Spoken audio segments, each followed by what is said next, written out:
bawat mga bituin na nang nilalang sa papawirihin. Panginoon ay purihin, ngalan niya'y dakilain. Panginoon ay purihin, ngalan niya ay dakilain. Ngalan niya ay dakilain.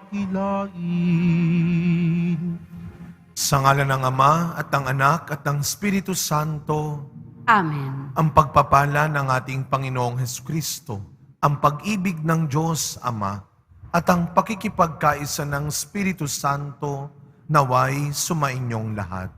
At sumaiyo rin. Upang maging karapat dapat po tayong tumanggap ng mga bagong biyaya at himala ng Diyos sa misang ito. Tumahimik po muna tayong sandali.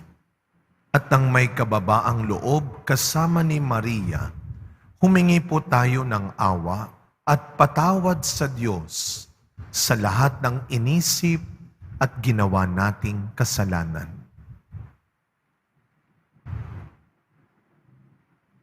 Sinugong tagapagpagaling sa mga nagsisisi, Panginoon, kaawaan mo kami. Panginoon, kaawaan mo kami. Dumating na tagapag-anyayang mga makasalanay magsisi, Kristo, kaawaan mo kami. Kristo, kaawaan mo kami. Nakaluklok ka sa kanan ng Diyos Ama para ipamagitan kami. Panginoon, kaawaan mo kami. Panginoon, kaawaan mo kami. Kaawaan tayo ng makapangyarihang Diyos, patawarin tayo sa ating mga kasalanan at patnubayan tayo sa buhay na walang hanggan. Amen. Manalangin po tayo. Ama naming makapangyarihan, sa tulong ng mga apostol, ipagtanggol mo po ang iyong sambayanan upang ang mga pinagbuhatan ng aming unang pagkilala sa iyo ay maging tagapagdulot ng ibayong pagpapala mo hanggang sa katapusan ng mundo. Iniluluhog namin ito sa pamamagitan ni Jesucristo, kasama ng Espiritu Santo, magpasawalang hanggan. Amen. Magsiupo muna ang lahat. Pagbasa mula sa aklat ng karunungan. Payapa at tahimik ang lahat.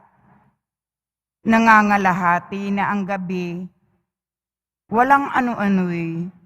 Ang mga makapangyarihang mong mga salita ay bumaba. Mula sa iyong maharlikang trono sa langit, pumagitna sa lupaing iyon na itinalaga mong wasakin, gaya ng mabalasik na mandirigma. Taglay niya ang matalim na tabak na ng iyong mga utos. Tumayo siya, ang ulo niya'y sagad sa langit, at pinalaganap ang kamatayan sa buong lupain. Ang sangnilikha ay dumanas ng pagbabago upang masunod ang iyong kalooban at mailigtas ang iyong bayan. Ang ulap ay lumukob sa kanilang kampamento. Ang tubig ay nahawi at lumitaw ang tuyong lupa. Isang malinis na landas sa gitna ng dagat na pula. At lunti ang kapatagan mula sa naglalakihang mga alon. Ang bayan mo ay nakatawid na lahat sa ilalim ng iyong pagkalinga matapos masdan ang kamangha-manghang gawang ito. Tulad niya'y mga kabayo sa sariwang pastulan, parang mga tupang naglulundagan sa tuwa sa pagpupuri sa iyo. O Panginoon, sapagkat iniligtas mo sila. Ang salita ng Diyos. Salamat sa Diyos. Gunitain ng malugod ang dakilang gawa ng Diyos. Gunitain ng malugod ang dakilang gawa ng Diyos. Siya ay purihin, suubin ng awit, ating papurihan. Ang kahangahangang mga gawa niya ay dapat na isaysay. Tayo ay magalak, yamang lahat tayo ay tunay na Kanya. Ang Kanyang pangalan, ang pangalang banal, napakadakila. Lahat ng may nais maglingkod sa poon, dapat na magsaya. Gunitain ng malugod ang dakilang gawa ng Diyos. Ang mga panganay sa buong Ehipto ay Kanyang pinatay. Kaya sa Ehipto noon ay naubos ang mga panganay. Pagkatapos nito, ang bayang Israel Kanyang inilabas. Malulusog sila't lumabas na dalay, mga ginto't pilak. Gunitain ng malugod ang dakilang gawa ng Diyos. Nagunita ng Diyos ang Kanyang ginawang mahalagang tipan. Ang pangako niya sa tapat na lingkod niyang si Abraham. Kaya't ang bayan niya'y Kanyang inilabas na lugod, nang Kanyang ialis, umaawit sila ng buong alindog. Gunitain ng malugod ang dakilang gawa ng Diyos. Magsitayo po ang lahat.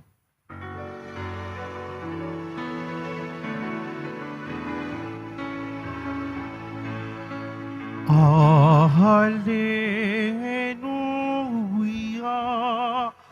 Hallelujah, Hallelujah, Hallelujah.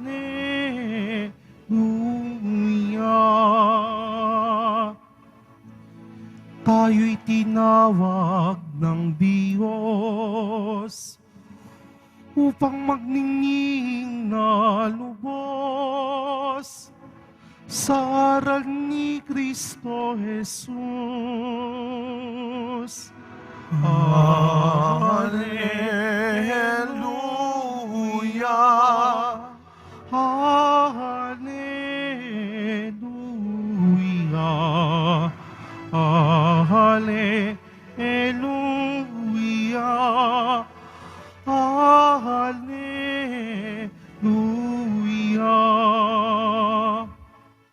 Sumainyo ang Panginoon. At sumaiyo rin. Ang mabuting balita ng Panginoon ayon kay San Lucas. Papuri sa iyo, Panginoon. Noong panahong iyon, isinaysay ni Jesus sa kanyang mga alagad ang isang talinghaga upang ituro sa kanila na dapat silang manalangin lagi at huwag manghinawa. Sa isang lungsod, wika niya, may isang hukom na hindi natatakot sa Diyos at walang taong iginagalang. Sa lungsod ding iyon ay may isang babaeng balo na punta ng punta sa hukom at humihingi ng katarungan. Tinanggihan siya ng hukom sa loob ng ilang panahon. Ngunit, nang malaunan ay nasabi nito sa sarili, bagamat hindi ako natatakot sa Diyos, ni gumagalang kanino man, igagawad ko na ang katarungang hinihingi ng babaeng ito, sapagkat lagi niya akong ginagambala. Baka pa ako mainis sa kapapariton niya. At sinabi ng Panginoon, narinig ninyo ang sinabi ng masamang hukom. Hindi ipagkakait ng Diyos ang katarungan sa kanyang mga hinirang na dumaraing sa kanya araw-gabi. Bagamat tila nagtatagal iyon. Sinasabi ko sa inyo, agad niyang igagawad sa kanila ang katarungan. Ngunit, pagdating ng anak ng tao sa daigdig na ito, may makikita kaya siyang mga taong nananalig sa kanya? Mga kapatid, ang mabuting balita ng Panginoon. Pinupuri ka namin, Panginoong Heso Kristo. Magsiupo muna ang lahat. Good morning po sa inyong lahat. Pag sinabi natin San Pedro, San Pablo, ito'y mga alagad ni Kristo. Saint Paul and Saint Peter. At alam natin na nung sila ay tinawag, pinili ni Kristo na maging alagad, may nabago sa kanila. Binago sila. Dapat maliwanag sa atin yon na kapag tayo ay tinatawag ng Panginoon, dapat nakahanda tayong baguhin ng Panginoon at magbago para sa Panginoon.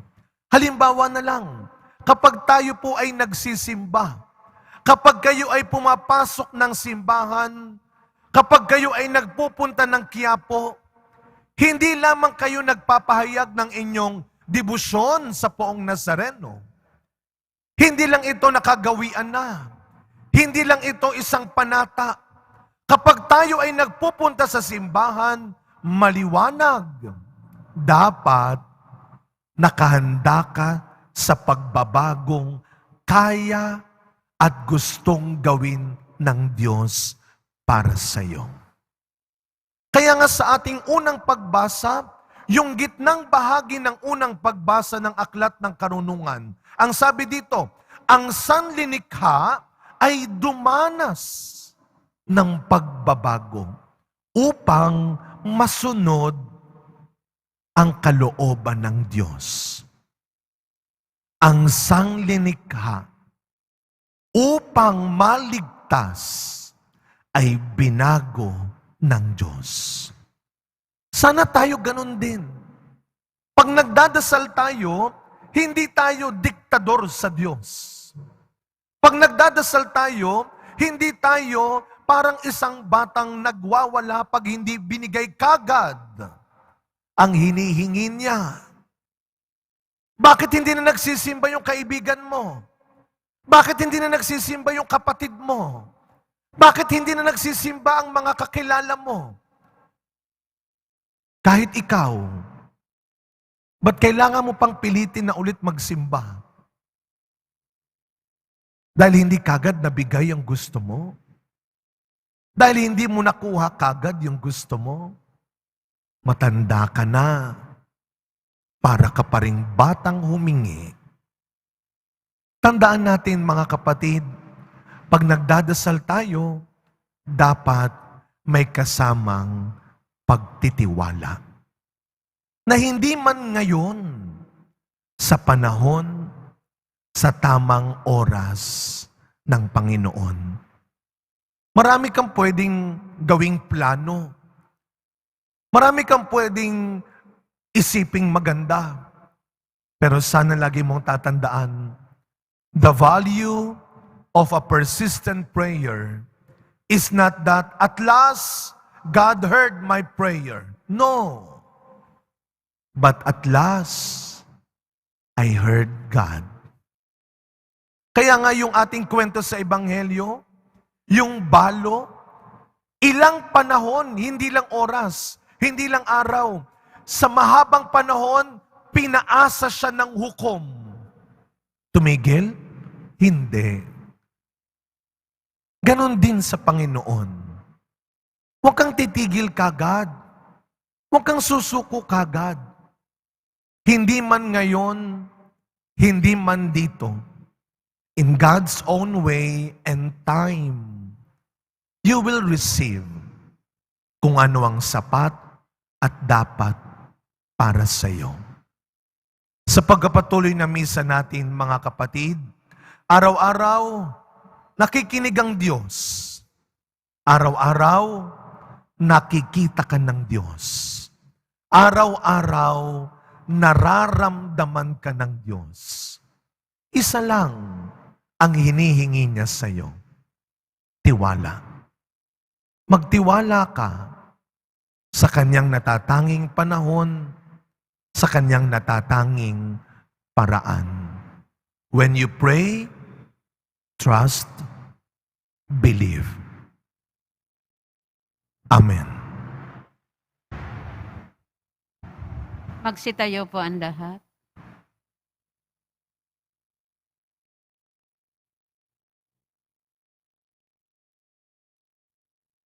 Minamahal kong mga kapatid, manalangin tayo ng walang humpay at huwag mawalan ng pag-asa sapagkat ibibigay ng Diyos ang katarungan sa kanyang mga hinirang na tumatawag sa Kanya sa araw at gabi. Pinalalakas ang ating loob ng katuruang ito ng ating Panginoon. Lumapit tayo sa Ama, dala ang ating mga kahilingan. Ang ating pong itutugon, Ama, pakinggan mo ang aming mga panalangin. Ama, pakinggan mo ang aming mga panalangin. Ang simbahan, sa pamamagitan ng kanyang mga lingkod, naway maging masigasig sa gitna ng mga pagsubok at pagdurusa, at huwag mawala ng tiwala sa pagpapahayag ng Ebanghelyo. Manalangin tayo. Ama, pakinggan mo ang aming mga panalangin. Ang mga pinanghihinaan ng loob at natutuksong sumuko na sa pagsusumikap na mamuhay ng mabuti, naway makatagpo ng bagong lakas sa pananampalataya sa Diyos. Manalangin tayo. Ama, pakinggan mo ang aming mga panalangin. Yaong mga nahihirapang magdasal, naway maging masigasig muli sa pananalangin at bigyang puwang ang Diyos sa kanilang pang-araw-araw na buhay. Manalangin tayo. Ama, pakinggan mo ang aming mga panalangin. Ang mga may sakit sa gitna ng kanilang mga paghihirap, naway patuloy na magtiyaga at huwag mawalan ng pag-asa. Manalangin tayo. Ama, pakinggan mo ang aming mga panalangin. Ang mga yumao, naway tumanggap ng makalangit na gantimpala para sa kanilang mga pagsusumikap sa mundo. Manalangin tayo. Ama, pakinggan mo ang aming mga panalangin. Tahimik po nating ipagdasal ang iba pa nating personal na pangangailangan habang sama-sama pa rin nating ipanagdarasal ang agarang pagwawakas ng mga kaguluhan at digmaan sa mundo, lalo na sa gitnang silangan. Ang mga inosenteng nabibiktima, lalo ng mga bata, babae at matatanda. Pagdasal natin ang lahat ng may sakit, ang mga bilanggo, ang walang maayos na makain at tirahan araw-araw, at ang mga kababayan nating nagtatrabaho sa malalayong lugar sa ibang bansa para sa kanilang pamilya. Ama naming mapagbigay, ipinagkakatiwala namin sa iyo ang aming mga pangangailangan. Ipakita mo po sa amin ang paraan ng pananalangin walang humpay upang kami ay maging kaisa mo. Inihiling namin ito sa pangalan ni Kristong aming Panginoon. Amen. Magsiupo muna ang lahat.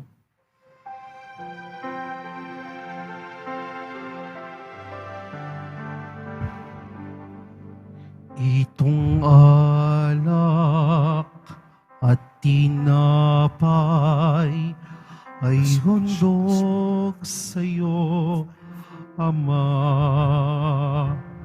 Ito'y bunga ng aming gawang iyong pinagpala. Sumasamo ang iyong bayang, tanggapit iyong basbasan, nang sa amin maging tunay na katawat dugo ng iyong anak. Tumayo po ang lahat. Manalangin kayo mga kapatid upang ang paghahain natin ay kalugdan ng Diyos amang makapangyarihan.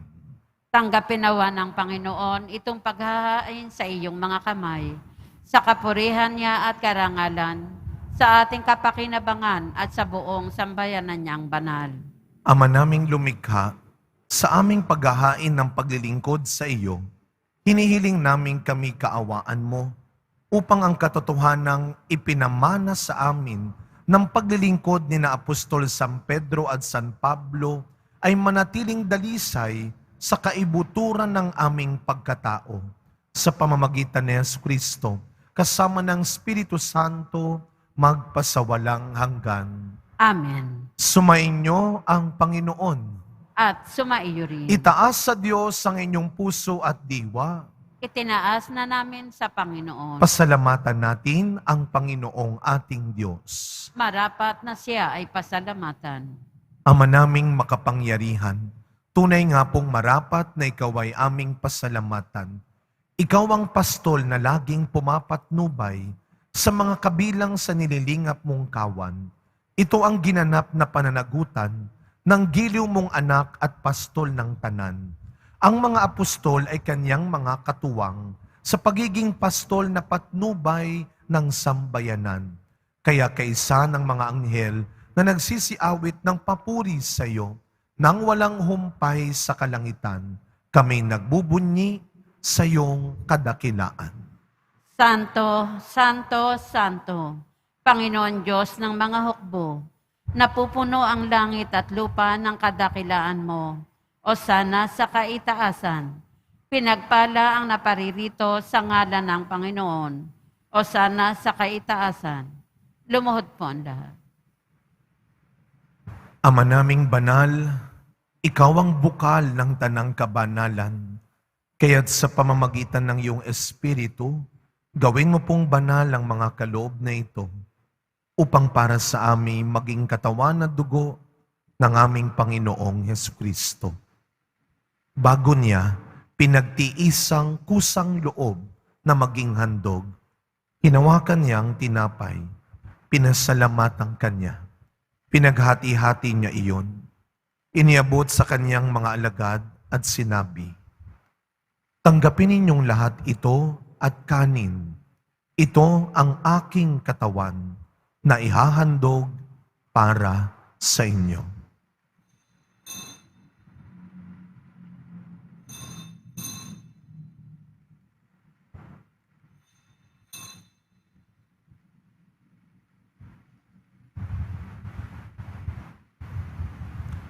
Gayun din naman nung matapos ang hapunan, hinawakan niya ang kalis, muli kanyang pinasalamatan. Iniabot niya ang kalis sa kanyang mga alagad at sinabi, tanggapin ninyong lahat ito at inumin. Ito ang kalis ng aking dugo, ng bago at walang hanggang tipan. Ang aking dugo na ibubuhos para sa inyo at para sa lahat sa ikapagpapatawad ng mga kasalanan. Gawin ninyo ito sa pag-alala sa akin.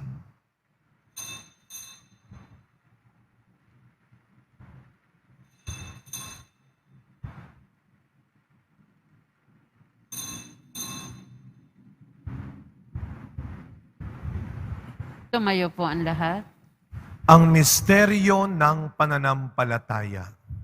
Si Kristo'y namatay, si Kristo'y nabuhay, si Kristo'y babalik sa wakas ng panahon. Ama, ginagawa po namin ngayon ang pag-alala sa pagkamatay at muling pagkabuhay ng iyong anak. Kaya tinaalay po namin sa iyo ang tinapay na nagbibigay buhay at ang kalis na nagkakaloob ng kaligtasan. Kami po ay nagpapasalamat dahil kami iyong minarapat na tumayo sa harap mo para maglingkod sa iyo. Isinasamo namin kaming magsasalo-salo sa katawan at dugo ni Kristo ay mabuklod sa pagkakaisa sa pamamagitan ng Espiritu Santo. Ama, lingapin mo po ang iyong simbahang laganap sa buong daigdig. Puspusin mo po kami sa pag-ibig kaysa ni Francisco na aming Santo Papa, ni Jose na aming Arsobispo, at ng Tanang Kaparian. Alalahanin mo rin po ang mga kapatid naming nahimlay nang may pag-asang sila'y muling mabubuhay, gayon din ang lahat ng mga pumanaw. Kaawaan mo po sila at patuloyin sa iyong kaliwanagan. Kaawaan mo at pagindapating kaming lahat na makasalo sa iyong buhay na walang wakas. Kaisa ng mahal na Birheng Maria na ina ng Diyos, ng kabiyak ng puso niyang si San Jose, kaisa ng mga apostol, San Pedro at San Pablo, San Juan Bautista, Padre Pio, Mother Teresa ng Calcutta, at ng lahat ng mga banal na namuhay dito sa daigdig ng kalugod-lugod sa iyo. Maipagdiwang nawa namin ang pagpupuri sa ikararangal mo sa pamamagitan ng iyong anak na aming Panginoong Jesucristo.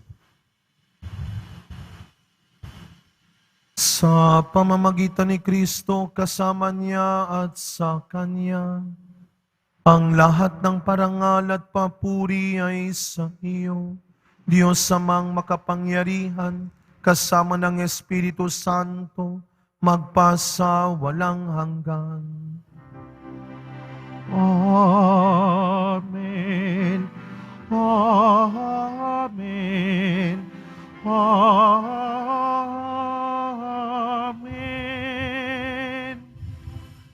Bilang mga anak ng ating mapagbigay na Ama sa langit, buong galang at tiwala nating dasalin ang panalangin turo ni Kristo.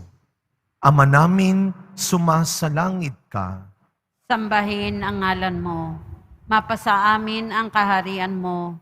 Sundin ang loob mo dito sa lupa para nan sa langit. Bigyan mo kami ngayon ng aming kakanin sa araw-araw. At patawarin mo kami sa aming mga sala para ng pagpapatawad namin sa nakakasala sa amin. At huwag mo kaming ipahintulot sa tukso at iadya mo kami sa lahat ng masama. Hinihiling po namin kami adya sa lahat ng masama, pagkalooban ng kapayapaan araw-araw, iligtas sa kasalanan at ilayo sa lahat ng kapahamakan, samantalang aming pinananabikan ang dakilang araw ng pagpapahayag ng tagapagligtas naming si Jesucristo.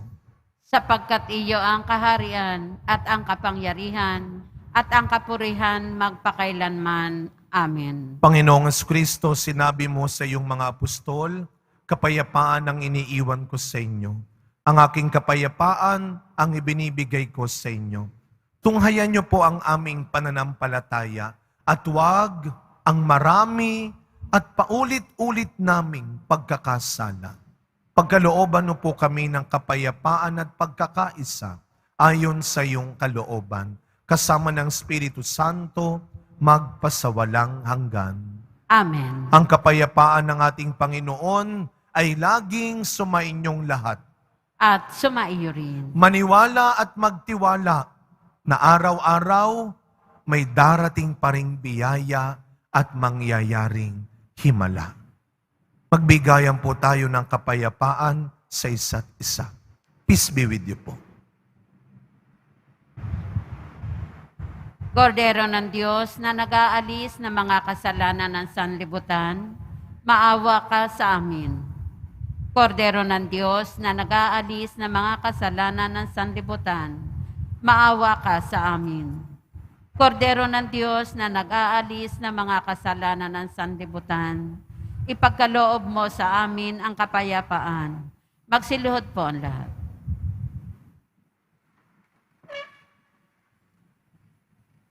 Masdan ninyo ang ating Panginoong Jesus Nazareno. Siya ang iyong lakas at pag-asa. Ang kordero ng Diyos na nag-aalis ng mga kasalanan ng sanlibutan, mapapalad po tayong lahat na inaanyayahan sa kanyang piging. Panginoon, hindi ako karapat-dapat na magpatuloy sa iyo, ngunit sa isang salita mo lamang ay gagaling na ako.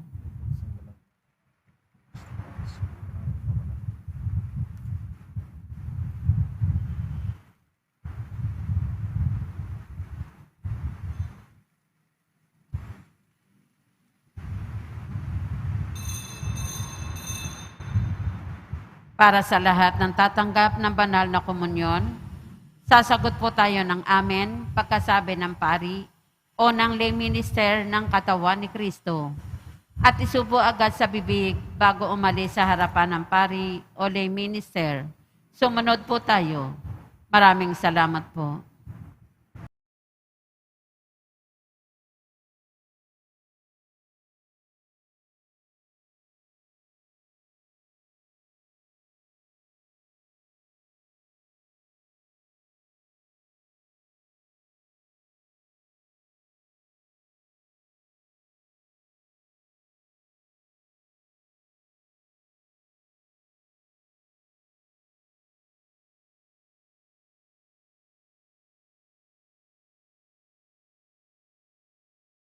Tayo po ang lahat.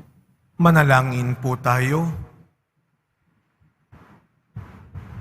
Ama naming mapagmahal, pagkapakinabang sa pagkaing nagbibigay buhay, magalak nawa sa paggunita, kina Apostol San Pedro at San Pablo, ang sambayanan na iyong ipinagkatiwala sa kanilang pagtangkilik para mapamahalaan sa pamamagitan ni Jesucristo kasama ng Espiritu Santo magpasawalang hanggan. Amen. Mga kapatid, sa katahimikan ng ating puso, ipagdasal natin ngayon ang ating mga minamahal na yumao at ang lahat ng mga kaluluwa sa purgatorio. Panginoon naming Diyos, Ama namin, Ikaw po ang dahilan ng aming pagsilang. Sa iyo galing ang aming hiram na buhay. Buong kababaang loob po kaming nananalangin at kami nagmamakaawang kalugdan mo po ang mga kaluluwa ng mga pumanaw na sa mundong ito.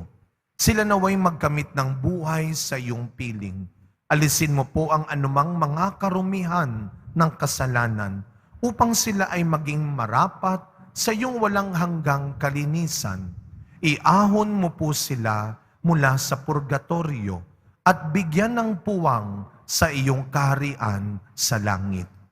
Kapayapaan kailanman ang igawad ng may kapal sa mga yumaong nagsipanaw. Sila naway silayan ng iyong ilaw na walang hanggan. Amen. Mapanatag nawa sila sa kapayapaan. Amen.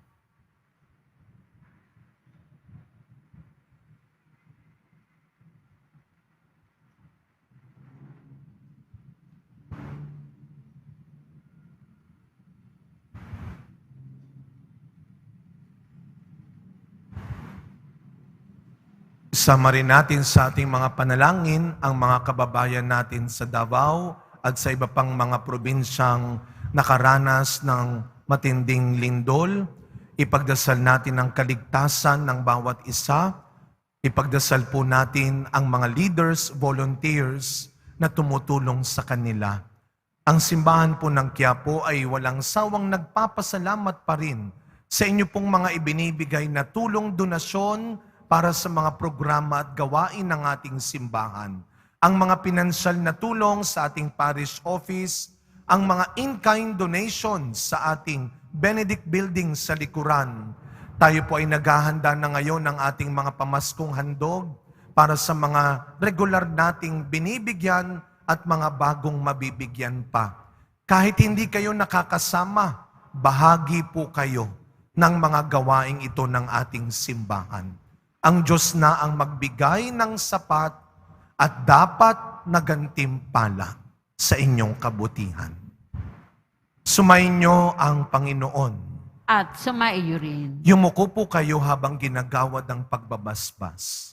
Mahal na pong Jesus Nazareno, inihayag mo sa pamamagitan ng krus ang walang maliw na pag-ibig ng Diyos sa sangkatauhan. Pakinggan mo po ang kahilingan ng iyong angkan na nagsusumamo sa iyo. Makamtam nawa nila ang iyong katugunan at tanggapin ang kasagutan na may utang na loob na tinatanaw. Basbasan din po ninyo ang mga dala-dala nilang imahen at dasalan. Sa pamamagitan ng bendisyon na ito, naway maalaala nila ang mga pangako nila noon sa binyag na ikaw ay kanilang iibigin at paglilingkuran bilang Panginoon magpasawalang hanggan. Amen. Naway pagpalain at ingatan ang inyong pamilya ng ating mapagbigay na Diyos, Ama, Anak, at Espiritu Santo. Amen. Tapos na po ang ating pagdiriwang, humayo kayong taglay ang pag-asa ng Poong Jesus Nazareno. Salamat sa Diyos.